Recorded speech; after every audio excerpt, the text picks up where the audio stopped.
Ketika orang hanya menatap wajahnya Allah, maka dia akan bisa, apapun yang dia lakukan akan menyentuh kedalaman spiritual setiap orang. Karena Tuhan esensinya ada dalam dirimu masing-masing. Saya bawa cerita, mumpung masih ada waktu ya. Jadi ini cerita dulu, ini sebenarnya harusnya masuk ketika ngomong Kaisar Akbar. Jadi Kaisar Akbar Agung itu punya musisi istana kebanggaan, namanya Tan Sen. Jadi ini kayak musikusnya istana yang pokoknya dia ahli luar biasa sehingga dibanggakan banyak orang. Tan Sen ini kalau nyanyi, kalau di situ karena bahasa India, nyanyi dengan intonasi Megamala tentang awan mendung, orang itu merasa kayak ada awan mendung beneran.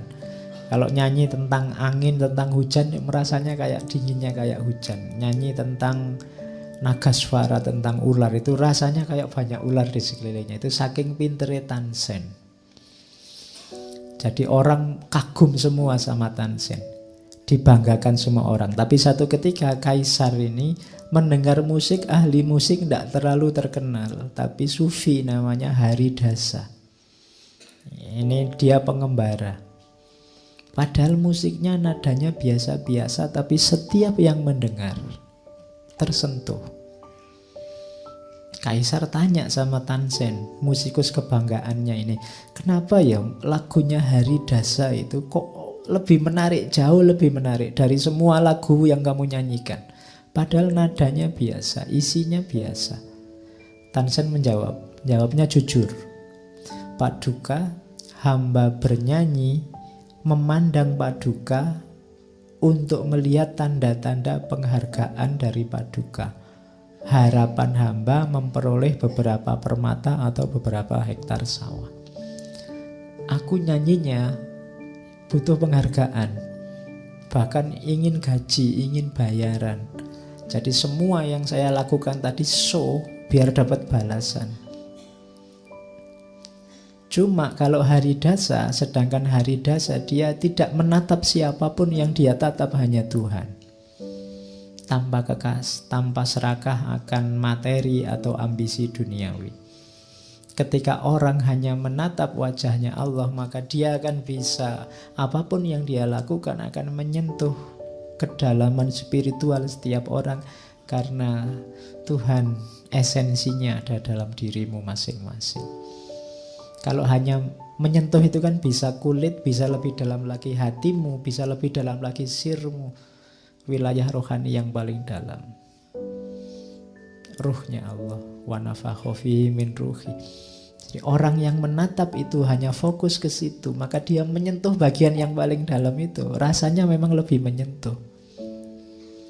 Itu yang membuat, coba rasakan, para ulama tertentu mungkin kalau ceramah, kalau ngomong tidak seatraktif ini, tidak sebanyak ini teori, isinya mungkin sangat sederhana, semua orang sudah tahu. Tapi kalau beliau yang ngomong, kamu tersentuh.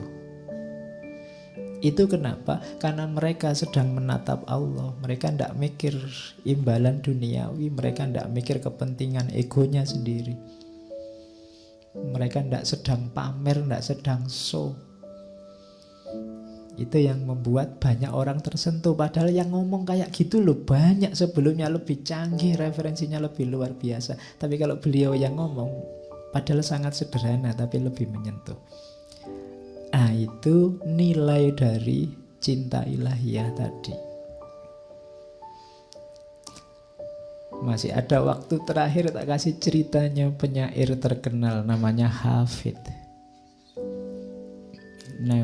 Nama aslinya Samsudin Muhammad. Beliau ini sufi besar, penyair juga. Mungkin pernah dengar namanya.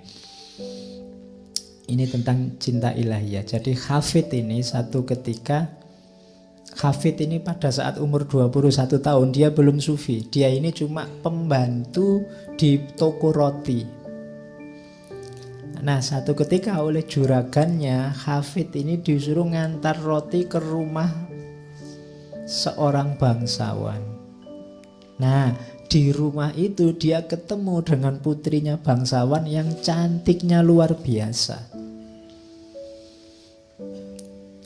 Yo, biasa lah ya kalau lihat perempuan cantik kan terus tertarik. Dan dia jatuh cinta sama perempuan itu. Waduh, kok ada perempuan cantiknya gitu. Dia terbayang-bayang terus. Nah, ya Hafid ini kan karena pinter, meskipun dia pelayan pembantu yang bikin roti, dia bikin banyak puisi. Nanti puisi-puisinya Hafid kan terkenal.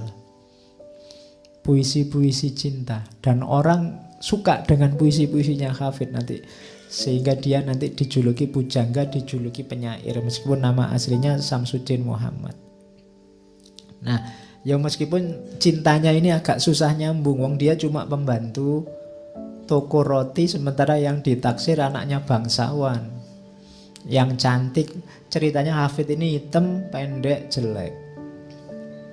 Ya mungkin kalian lebih ganteng kalau dilihat pakai sedotan. Oke. Terus nah, sampai Hafid ini wah ndak bisa ini jatuh cinta ini, tapi kok ndak mungkin. Akhirnya dia tirakat.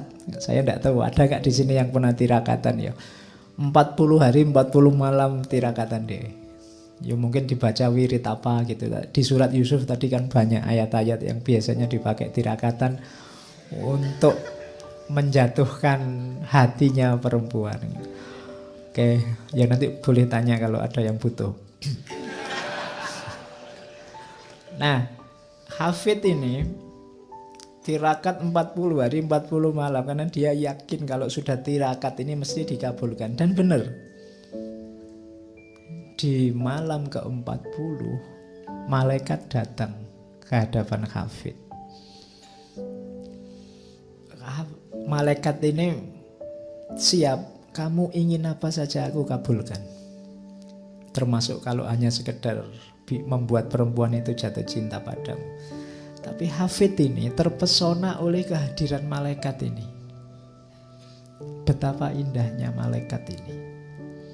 Kalau utusannya saja seindah ini, apalagi yang mengutus. Jadi kehadiran malaikat membuat Hafid lupa dengan misinya. Jadi waktu malaikatnya tanya, Hafid kamu butuh apa? Apa yang kamu inginkan? Hafid bilang, aku ingin Tuhan. Aku ingin Allah. Nggak jadi ingin perempuan.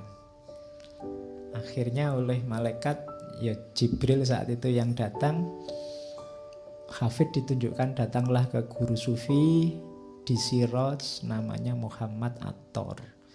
Guru sufi ini pekerjaannya tukang membuat parfum. Dan nanti belajar dari guru itu nanti Hafid jadi sufi besar. Jadi cinta pada dunia, cinta pada perempuan, jatuh cinta pada lawan jenis yang kalau ditarik lebih jauh, kalau dasarnya memang tadi kecantikan, Allah lah yang paling cantik. Melihat malaikatnya saja Hafid terpesona. Maka Hafid bilang, kalau begitu saya revisi permohonannya. Ya, ndak tanggung-tanggung sekarang, aku jatuh cinta sama Allah, aku minta Allah. Dan oleh Jibril diarahkan, oke kalau gitu datangi guru sufi ini, bergurulah ke beliau. Jadilah nanti Hafid sufi besar.